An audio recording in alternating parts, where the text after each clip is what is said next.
All right, I am 6-0 here on day one of the historic qualifier weekend playing the red-black Trapfinder deck. And this does not look like Arena at all, actually. This is kind of unfortunate. In my round 7 here, I'm paired versus Ashlizzlle, streamer, who... Well, while I am at 6-0 here. But due to some unfortunate happenings with my recording program, I'm using an app called Outplayed, which automatically records all the games that I play on Arena, but it doesn't automatically save them. So if I end up closing the program and then reopening it, it does not save the thing. And yeah, that is what happened. I accidentally closed it, lost the video footage before I could comment on it. I'd, done the 6 other rounds just fine, but in the last one here, faltered. The really unfortunate thing is that this also happened for rounds, the first 4 rounds of day 2. So, for completion's sake, I am going to go over these matches. It's going to be through 17 Lands, which is a website for limited usually that records all your draft info and so on. But it also records all your games, including your constructed games. So you can actually rewatch games through this. It's not optimal. It doesn't look great. It doesn't show everything, such as if you have decisions on an impulse or something like that, it won't show that. But it can kind of work. If you don't want to watch this, I understand that. Just skip ahead to day 2, round number 5. You'll see real arena footage once again. If you don't mind, these videos are at least going to be shorter. So, I hope. So that's going to be the plan here. But yeah, I am up versus Ashlizzlle here. And first of all, I can't even see who has won the die roll. So that's amazing. But I do see that my opponent's playing Loris, and I know that means some sort of affinity variant. Once again, red-white Thopters most likely. So my opening hand does have a Fatal Push, but it also has 5 lands and a Traveler, which we do not want. So I'm going to mulligan that. Alright, so now we mulligan here into a hand that has also a Traveler again, and 3 Sacrifice Outlets, as well as the Friction Tower. So really flooded on sack outlets. You can sacrifice the Traveler, but yeah, it's just not looking good. No easy way to get removal, so I'm pretty sure I end up mulliganing this too. I did not. Okay. That's a curious decision. I think that's just a mistake. I think that hand had to be mulliganed. I do end up putting one of my card draw spells on bottom. I end up going with Deadly Dispute on the bottom. I will say, by the way, the other matches here I recorded. I recorded those the same day as I played them. These matches, this is afterwards. It's been some days. And I don't necessarily remember every single thing of my what my decision process was here. But I can still comment on my games. And I decided to put Deadly Dispute back instead of Village Rights. I assume the reasoning is that in a matchup where I expect my opponent to have stuff like Esper Sentinel, having the cheaper card is actually more valuable than being able to make a treasure. So I put that one on bottom, and yeah, I am in the draw here. I don't think this is a key on the draw, but I end up going with it. There's a Retrofitter Foundry, and as always, we cross our fingers that there's no Ornithopter, but there's none. Okay, and we draw Kolaghan's Command, so now this is actually looking pretty good. So I go, just land go. Opponent plays the Barbed Spike, which makes a Thopter, right? So that's a 2-1 flyer, and that will turn into a 4-4 if my opponent wants to. Alright, so that's not ideal, but it's alright. We draw Thoughtsies for turn. Okay, that's kind of interesting. So the question is, are we firing around Thoughtsies right now? Or are we going to just play out the Ominous Traveler just to have some traction? Thoughtsies can grow dead very quickly, but it might also be, if my opponent is not going to go for Michihiko's Reign of Truth right now, it might the Thopters might be able to snag it from the hand. One issue with playing out the Traveler is that if my opponent, like, you know, usually my opponents are like overvalue the Traveler and just kill it immediately. And there are 4 portable hole in the main deck of this red-white Thopters deck. So my if my opponent just goes ahead and just kills my Traveler, well, I mean, all my sweet, you know, sacrifice cards are just turned off once again. So I'm not actually sure what the best play is here. I guess I end up going with Thopters here. I think it is better to take the risk and just play the Traveler and be more mana efficient here, because it just doesn't line up very well. But I guess next turn I would be able to go Traveler plus Village Right, which at least could get me something. So I thought see my opponent see their hand here, and it does have Michihigo's Reign of Truth as well as Yoji Declares War. So Yoji Declares War does create a Thopter, and I think a reason that that's going to be more threatening, because that Thopter is basically a 4/4, right? Whereas the Reign of Truth, if my opponent just goes for that here, and I can just like use Kolaghan's command, and just get rid of at least, like, you know, the attacker, and that means the second chapter of the Reign of Truth won't do anything. So I'm going to go ahead and take the Yoji Declares War here. But knowing they have 2 Shadow Spears means that, like, my jump blocking prospects are not going to be great this game. So opponent makes a 4/4 and draws an Ornithopter. That was not planned. So they were like, you know, they draw land and play Shadow Spear, and like, yeah, they, you know, get that extra hit, extra buff on the Michihigo's, I never know his name, Michihigo's Reign of Truth. But no, it had to be Ornithopter, which allows them to both cast the Reign of Truth and make another 4/4 this turn. So now we're like really far behind. One issue is that Kolaghan's command, I mean, for however good it is in this matchup, it's kind of awkward against Retrofit or Foundry. Because, like, you know, you're not really going to get to, like, kill anything with the deal 2 when they have draws like this, because everything just turns into a 4/4. And, like, you kind of want to kill the Foundry so they don't make more 4/4s, but you kind of have to kill a 4/4 in order to not die. So yeah, here we just, like, brawls in for 9 here with the 2 damage to took off Thopters that puts us at 9 life here. If you haven't discovered, this is where the life totals are at. It's not very obvious necessarily. By the way, these cards over here, they're all in play as well. The viewer here is not amazing. Actually, I should probably move my camera, to somewhere where there won't be cards. Maybe down here. Maybe we're safe here. All right. Well, let's see what happens here. So I do draw Trapfinder. Okay, that's a pretty big hit. I mean, I'm still like need the Berkey, and I need to hit a Traveler off my Trapfinder. The question is, how am I going to do this now? It's kind of like a balancing act where I really want to be able to set up the combo. I think ideally, I would like, you know, chump block with the Trapfinder, sacrifice it to Village Rights, and just draw a Berkey and hit the Traveler off of my Trapfinder. I am pretty far behind right now. So that is one line. Another line I could take is to just like play my tower and pass, which might not be the worst. There's also a third line I can take actually, which is very similar to the first one, which is play the Trapfinder, sacrifice it to the Friction Tower, and then use the mana from Tower to play my Traveler here. The only thing that does is that it gives me a little bit more info, but then I can use Village Rights to sacrifice Traveler instead. So it's kind of like the same actually.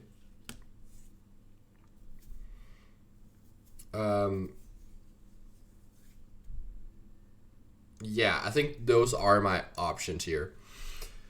I can't really like use Bone Splinters right now, because if I kill one of the constructs, my opponent just like, you know, makes the other one and then pumps that with the Reign of Truth, and I will die. So I do have to line up a chump block. Lining up a chump block though is like really difficult when there's 2 Shadow Spears in the opponent's hand. So I'm dead to a land if I line up that line, and I'm dead to a lot of other things like, you know, Portable Hole or Yoji Declares War, or just a whole lot of things. Another Michihigo's. Wow, I'm really a white boy, huh? So I could go for the line where I just like play Kolaghan's command. The issue is that like its modes are not very good, right? The only thing I can do is just 3 mana destroy an artifact, nothing else, right? I can make them discard, but it's just going to discard Redundant Shadow Spear. I don't have anything in my graveyard to get back. So I think I decide that like my best chances here are just to like go Hail Mary and try and go for the combo here. So I play my Trapfinder. I don't do the thing where I sacrifice it first and then play Traveler. I think I was supposed to do that, but not sure. It doesn't really give me that much. And my opponent draws a... oh yeah, my opponent has the trigger from Mageko's Reign of Truth, pumps the Ornithopter, and then has drawn Portable Hole for turn. So gets to take away the Trapfinder. I mean, I guess to draw some cards, but I can't really, since Friction Tower is colorless, I can't really like line this up in any way where I can potentially draw Fatal Push. So I'm just gonna concede, and we're dead. Taking lethal damage there. That was exactly 9 on board. So yeah, I took a risk there. I mean, I knew I was dead to a land and a whole lot of other top decks. I hope my opponent just draws something like a Toolcraft Exemplar. And then I have to top deck really well. Like at this point, I'm just super far behind in that game. I do think that my hand was just not a keep, right? I did like nothing turn 1, turn 2 I just Thoughtseize and did nothing else. And then I did, something on turn 3 that wasn't even, I just played a Trapfinder, right? And I passed. Like, that's just not a playable hand against this red Thopter deck. So, post-board, you've already seen me boarding in Thopters, so I'm not really going to go over that much. Just bring in some artifact destruction, bring out the Thoughtseizes, and some of the recursion, like Echoing Return, and be ready for Hushbringer at least some way. Bring in more removal spells and claim the first board as well. You can definitely Shave Burgie or Shave Prosper, or both. Alright, game 2 here. So, this hand, well, it does have a Fatal Push, and it has 2 Burgies and like 4 lands. I am on the play here, but for game 2, but I also realized I actually forgot to like turn on the music. Oh, that was my background. Look at this like high quality video content here. I'm going to turn on the music now. Perfect. Okay, great video.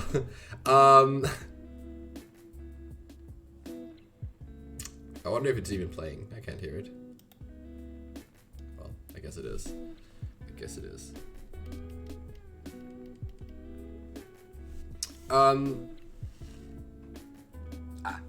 My headphones weren't plugged in. Yeah, really quality content here. Anyway, we've got a Fatal Push here, but that's the only redeeming quality of this hand, and I do think I mulligan this. This hand a little bit better. I mean, it has another piece of interaction, and it's actually kind of nice in this deck to like get some mulligans to 6, because you get to put the Ominous Traveler on the bottom, increasing the chance that you'll hit it off your Trapfinder once I find that. So just tap Block Grip turn 1. I thought about like, what if they like have an Esper Sentinel? Am I gonna kill it right away? No, I'm probably gonna wait, take my turn, and then kill it on my turn, paying 1 mana. And if they play Toolcraft Exemplar and I draw something, like, maybe that's awkward. There's not a Retrofitter Foundry. Is there an Ornithopter? There is no Ornithopter. Okay, so we're facing down a 4/4 here, but at least we have the Fatal Push, and we have the Call Against Command to be able to get rid of the Foundry very soon. So, opponent, end of turn, makes a 4/4, and attacks for 4, and I just like immediately Fatal Push it. Fatal Push is like quite important against this deck. So you don't just die to those sequences, but here is another Barbed Spike. So, it's a flyer, that's not great. This is great, however. Drawing the Trapfinder here, there's a very real chance I can just win next turn, and I do have the Deadly Dispute to go with it. So, instead of going for Call Against Command here, which again, I mean, it only has 1 relevant mode, right? I can't kill the Thopter. With the 2 damage, it'll just turn into a 4/4, but the Trapfinder can't block the 4/4. And as a result, Ashlizzle decides not to sacrifice the Thopter. It's pretty smart. Just gets to get in more flying damage this way. So, place an Esper Sentinel, and since I know my Trapfinder is not going to block, I'm just going to cast a Deadly Dispute and draw some cards. Okay, so let's see here. Do we hit the Traveler? We hit another Trapfinder. Okay, that's not the worst. We draw another Call Against Command and a Mountain here. Okay, so we're actually ripe with decisions here. And note this treasure token all the way over here. This one is in play. Yeah. So, opponent also plays Michiko's Reign of Truth. I think I got it right this time. Bumps up the Thopter, attacks us for 7. So, that's a lot, but if we just like yeah, I'm going to play my Trapfinder. Make sure it dies. And next turn, I can just, like, you know, kill whatever's pumped by the Rain of Truth. I can also kill a Sentinel, or I can bring back a Trapfinder, depending on what I hit with this. But right now, I'm just going to play this. Note that this one has the little A mark. That's the only way for 17 lands to show that it was affected by another card. So, do look for that. Gonna attack with this, because it has haste. It was hit by, enhanced by the Trapfinder, right?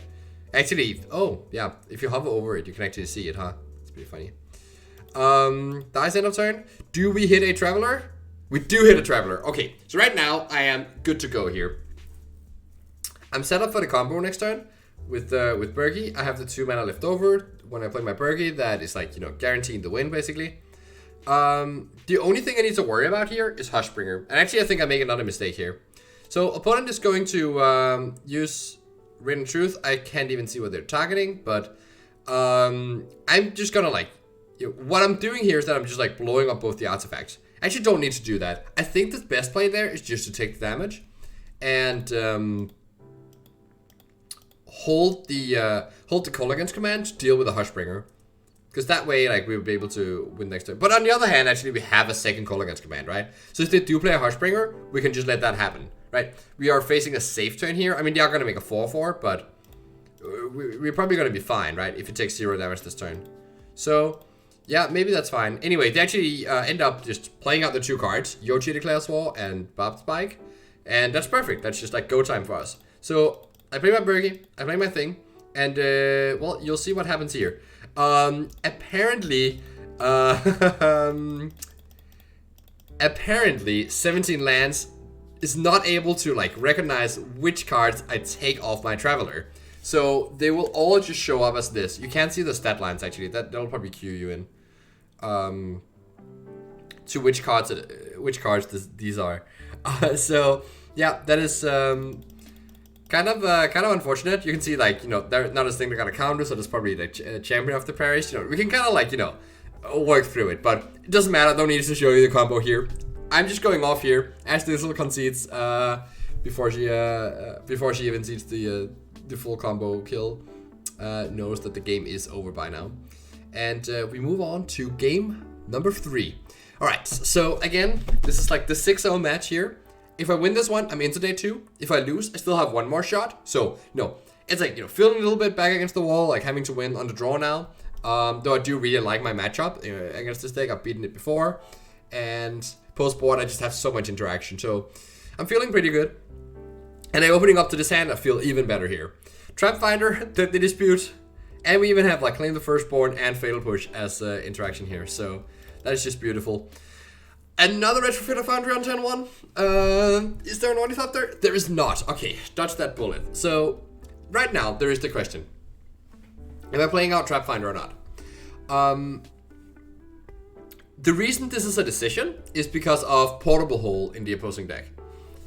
If I play out Trapfinder and it gets hit by Portable Hole, that's actually, like, kind of sucks for my hand. I don't have a way to blow up the hole. I don't have backup Trapfinders. I don't think I would like that to happen. So instead here, what I believe I'm going to do is just play the pathway on black here. No, I'm just going to run out the Trapfinder. Okay, well, so the argument to do this is that we're running into the Thopter opponent's turn 2. They played the Retrofitter Foundry on turn 1, right? That means they don't have a better 1-drop. It means they're probably, or at least, like, they might have a better 1-drop, but they're trying to set up for their turn 2 play a Thopter, right? So, if I play the Trapfinder here, I'm going, and they Portable Hold it, they're not going to be able to develop a Thopter that turn. So it's actually pretty costly for them to Portable Hold right now. Which means maybe there's some argument to play out the Trapfinder. It's also a huge upside, right? Like, literally I could enable a turn 3 kill by playing it out right now. I do think it's not worth it, but on the other hand, like, what am I actually supposed to do? Like, wait until turn 3, that's not really happening. Or I can, like, play it with a Fatal Push up and then try to Fatal Push my own Trapfinder, but I might have had to use Fatal Push on something else in the meantime. I don't know. Anyway, they make a Thopter, and I draw another Trapfinder. Okay, well, the hits just keep coming here. So I'm just gonna, like, pass, plan to block. Obviously, Ashlizzlle does not use the Foundry to make a 4/4 here. Just keeps the flyer. Gets to chug in for 2 damage. and develop a Hushbringer. Okay, that's all right. We can just respond to that without Deadly Dispute, and we have a fatal push for the Hushbringer. So let's go for that here.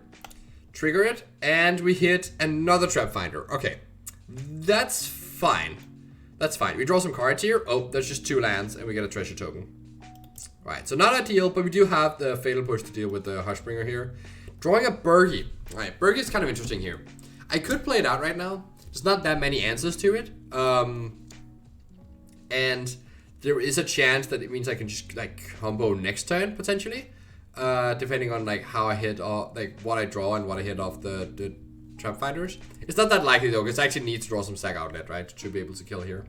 And even though like the opponent like probably doesn't have Glass Casket in their deck. I can't know that for sure, by the way. But it usually don't have that if they're also boarding a Hushbringer. But might still have Yote Declares War, and there are 3 artifacts in play right now. So Yote Declares War could tap 3 artifacts to just kill Burgie outright. So I think my best line here is to just Fatal Push the Hushbringer right away. Play my Trapfinder, play both my Trapfinders, and then like have one of them die right now. And that is the play I make. I can just sandbag the Burgie, and if I hit the Traveler off this, I am good to go for the combo next turn. So attack for 1 here, play another Trapfinder, and this one dies. And see if we hit the Traveler. We hit another Trapfinder. Okay, that's Trapfinder number 4, I think. Yeah, I'm pretty sure it's Trapfinder number 4. So we can no longer hit any more Trapfinders. So opponent just puts Loras in hand. That's a very odd line. Once again, there's a Trapfinder in the way, so I couldn't really use the Retrofitter Foundry. Just has to get in for 2 in the air. Right now, I'm thinking maybe there's Mana Tithe. I don't know that for sure, but it seems odd, right? Like, not even reactive card like Portable Hole in hand. No reactive cards at all. It can't just be all lands. You know, I wonder what this is. So I come to the conclusion that it's probably Mana Tithe. Opponent's trying to like Mana Tithe to stop me this turn, and then play Loras and play Hushbringer. Mana Tithe is sometimes played in these decks, not always, but it's good to be aware of that it is a thing that can happen. Alright, drawing another Claim the Firstborn. That's not ideal here. Though it's actually, like, you could kind of like force the sacrifice in the Thopter. If I just steal the Thopter right now, what my opponents do, they're probably going to sacrifice it to the Retrofitter Foundry, because they're going to figure that the only reason I steal it is because I have a sacrifice outlet myself. So, honestly, that wouldn't be that bad of a line. I could also just develop to the board here. Play Burgie, play the Trapfinder. The issue is right now that my opponent probably has a 5th land, and they can play the Loras and get back Hushbringer. So that would actually shut off my combo. It shuts off the Ominous Traveler, so, or shuts off the Trapfinder for that matter. So it actually like shuts off the combo pretty well. So I'm not really sure what I do here. If I also have to think about Mana Tithe, end up just playing out my Trapfinder, attacking for 1, and putting Gigantha in my hand. All right, just really playing around Mana Tithe here. It's kind of a wild line. I don't know if I like that, but anyway, I guess it is pretty safe, right? Well, not really, because like the Hushbringer thing, but would I be able to develop into that? There's also, I think, by the way, part of what I'm thinking here is that if my opponent goes for the Loras into Hushbringer now, and I don't draw an answer to it, I can just slam the Horn. Since I'm not under that much pressure here, that's actually a fine line. Because I can take a little bit of damage, untap with the Horn, and then like I can start discarding cards like this Gigantha. That's why I put it into hand. Try and find a sack outlet so that my Claim the Firstborn can deal with the Hushbringer and so on. So that's what I'm trying to do here. Realize now that this is my plan. The Trapfinder dies end of turn and turns into, drumroll. There we go. There's the Traveler. Okay, so now I have my 0 mana Traveler, but there is a Hushbringer. No land though for the opponent. Oh, they do actually have a land, but it's a tapped land. Okay, so again, I wonder what's in this hand, but I suspect it is Mana Tithe. Opponent didn't go for the Loras plus Hushbringer. So right now, we can't combo unless we find an answer to the Hushbringer. I'm gonna take 2 damage in the air once again.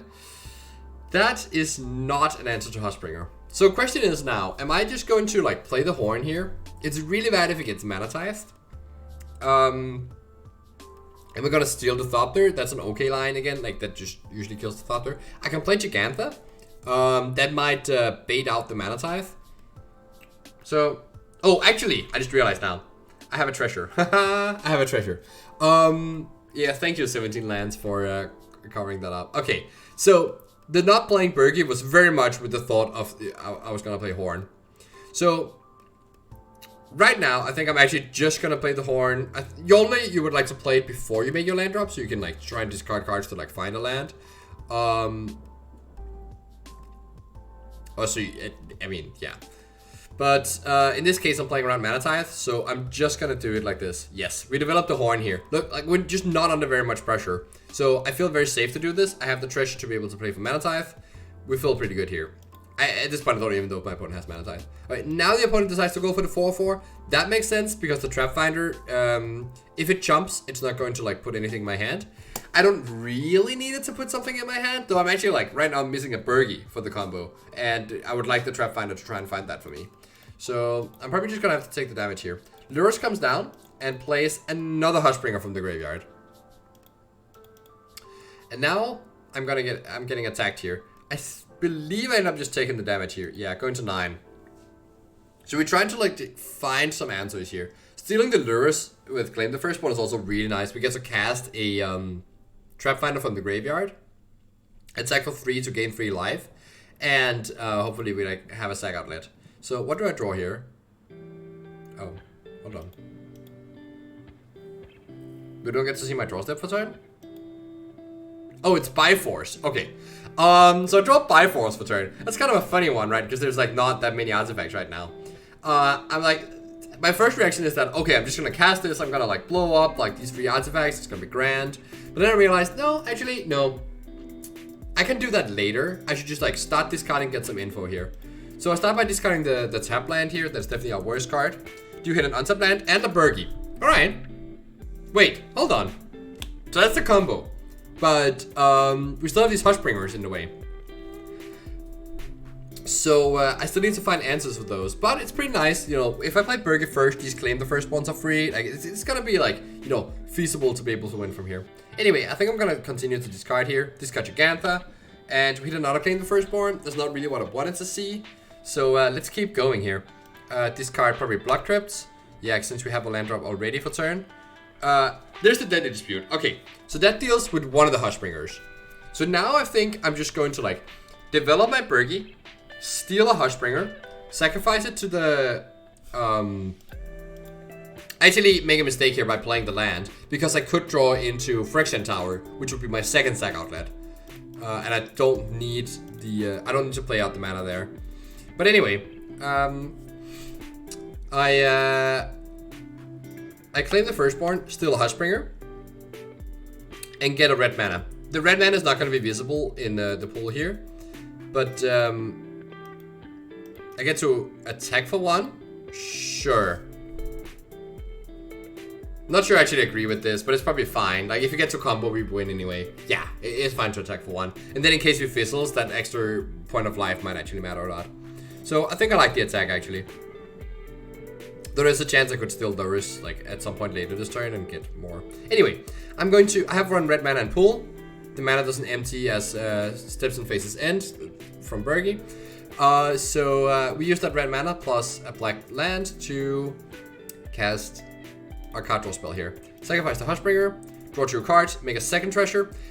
There's the Friction Tower. I'm a big dum-dum, but I also hit Grisly Sigil, which is perfect, right? That's another way. Again, we have a red mana and pool here, so now we can just steal the other Hushbringer, or steal the Lurrus. It doesn't really matter. Sacrifice that to Grisly Sigil, kill the Hushbringer, and we can even cast something from the graveyard just for value, because it's free with Bergie anyway. Kill the Hushbringer here, and now we have mana to just go off with our Ominous Traveler and Ashlizzlle Scoops on the spot there. And that gets us to the 7-0 to make day 2 here. Didn't even need to take a loss. That's incredible. I also have like my we were 6 teammates like playing this deck in the tournament. 3 of us made day 2. I think that's a pretty good score. Stefan Schutz of Austria, Matti Kuisma of Finland, and me. we're on to day 2 here with this deck, and we are looking to at least see if you can qualify one of us. I mean, day 2 is really tough as well. You have to go like 6 wins usually to qualify. 7 wins is the official mark, but there's like, you know, this qualifies for the Arena Championship, which has 32 players, and it has 32 players, and you need and like there's only like, you know, I don't know, like 10 people who actually get 7 wins during like all the qualifiers for like these 4 months during the qualifying season. So like the rest of them have to be made up of a leaderboard, which consists of like, you know, the leaderboard ranks people for how many wins they have on day 2 of these qualifiers. So basically everyone who gets 6 wins also get a qualification off the leaderboard. So you have to go 6-1 on day 2. It's really tough now because like everyone who's there, like they already had to fight through day 1, right? Had to qualify for it and then fight through day 1 and get to 7 wins. So pretty tough field at this point, but feeling pretty good. The deck is very fun to play, and yeah, I'm happy to show you more. Keep in mind, like again, the next 4 rounds here, the first 4 rounds of day 2, I mean, will also be like this. If you don't like the 17 lands user interface, I can understand that. Just go ahead and skip right ahead to round 5 of day 2, and you'll see real footage again. But if you're with me all the way, then yeah, I enjoy it.